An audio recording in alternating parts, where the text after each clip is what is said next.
Hello दोस्तों, मैं हूं गंगा सागर और आज के इस वीडियो में मैं लेके आया हूं आपके लिए इंग्लिश का मोस्ट इम्पॉर्टेंट क्वेश्चन जो लगभग सभी एग्ज़ाम्स में आते हैं। तो आइए देखिए इस कौन से क्वेश्चंस हैं। इनको देख के आप किसी भी एग्ज़ाम्स को क्वालिफाई कर सकते हैं जिसमें इंग्लिश मस्ट होता होगा। तो आइए शुरू किया जाए। फर्स्ट है, I shall try if I get opportunity.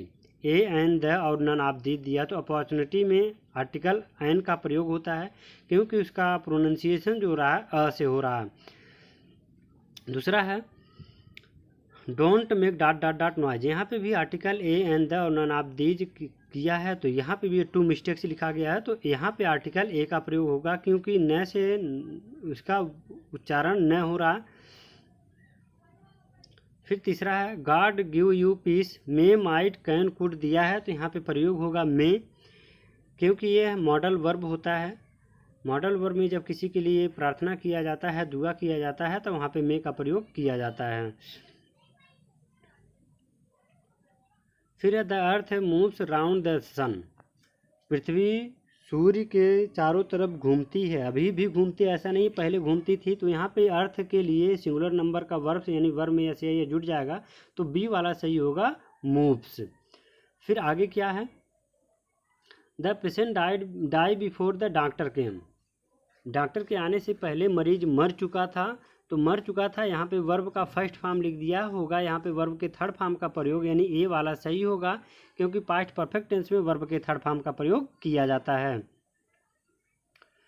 फिर है, he miss the train last night. Last night यानी पास्ट टेंस के लिए प्रयोग किया गया। मिस तो वर्ब का फर्स्ट फॉर्म है लेकिन पास्ट टेंस में वर्ब के सेकेंड फॉर्म का प्रयोग किया जाता है।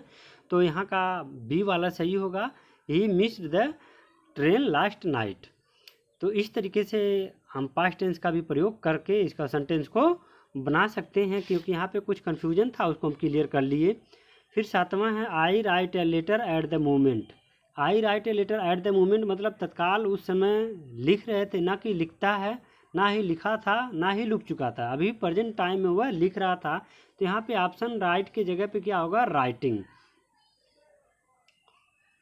फिर आठवां है, they promised dot dot dot में हेल्प दे दिया है वर्ब, इसके अकॉर्डिंग आपको वर्ब लगाना है, to help, helped, helping, none of these.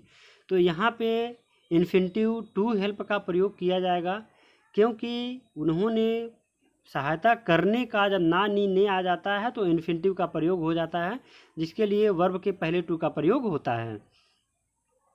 फिर it is difficult to make her dot dot dot understand. Option दिया अंडरस्टैंड, अंडरस्टूड, अंडरस्टैंडिंग और अंडरस्टैंडेड। तो यहाँ पे अंडरस्टैंड ही सही होगा, ना कि अंडरस्टूड और ना ही अंडरस्टैंडिंग, क्योंकि अंडरस्टैंडिंग वर्ब नहीं, ये नाउन हो जा रहा है क्योंकि अंडरस्टैंड में आईएनजी नहीं लगता है। तो इस तरीके से हम जब वर्ब में आईएनजी नहीं लगेगा और अंडरस्टैंड में कभी भी आप याद रखिएगा, कभी भी वर्ब का आईएनजी फॉर्म भी लगता हो तब भी वर्ब में आईएनजी नहीं जुड़ता है, चाहे प्रेजेंट हो पास्ट हो। लेकिन फिर है 10वां, swim. Swim is an exercise. Swim, swimmed, swimming, all of these. तो यहाँ पे क्या होगा, जिरंड का प्रयोग होगा यानी स्विमिंग। जब कोई वर्ब नाउन का काम करने लगता है और उसमें आईएनजी लग जाता है तो वह वर्ब नहीं रह जाता, वह नाउन हो जाता है। तो यहाँ पे होगा स्विमिंग इज एन एक्सरसाइज। फिर 10वां है, the doctor advised me to give up. Sorry, तो स्मोक लिख दिया है तो smoke, smoke, smoking, none of this. तो यहाँ पे जो होगा जिरंड का प्रयोग होगा यानी स्मोकिंग। यहाँ पे स्मोक में धूम्रपान करना, लेकिन स्मोकिंग में सिर्फ धूम्रपान होगा। तो यहाँ पे जो प्रयोग होने वाला स्मोक की जगह पे वर्ड होगा वह होगा स्मोकिंग। और कुछ सिनोनिम्स हैं उनको भी देख लीजिए। सिनोनिम्स मीन्स होता क्या है, समान अर्थ वाले या पर्यायवाची शब्द। मतलब जब किसी शब्द के एक से अधिक अर्थ होते हैं तो उन्हें हम सिनोनिम्स कहते हैं या पर्यायवाची शब्द कहते हैं, क्योंकि इसमें एक ही शब्द के कई नाम होते हैं या कई नाम के सिर्फ एक ही अर्थ होते हैं, तब वहाँ पे हम उस वर्ड को सिनोनिम्स कहते हैं। जैसे अटेन मीन्स होता है प्राप्त करना, गेन मीन्स भी प्राप्त करना, अचीव मीन्स भी प्राप्त करना, गेट मीन्स भी प्राप्त करना, एक्वायर मीन्स भी प्राप्त करना। फिर एसेंट मीन्स चढ़ाई करना, राइज मीन्स भी चढ़ाई करना, लिफ्ट मीन्स भी चढ़ाई करना, एलिवेशन मीन्स भी चढ़ाई करना।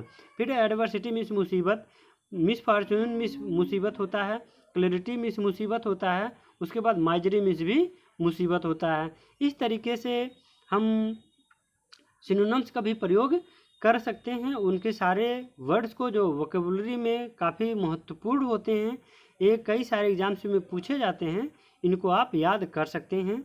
और वीडियो पसंद आया तो लाइक करें, चैनल को सब्सक्राइब करें तथा दोस्तों में अधिक से अधिक शेयर करें। धन्यवाद।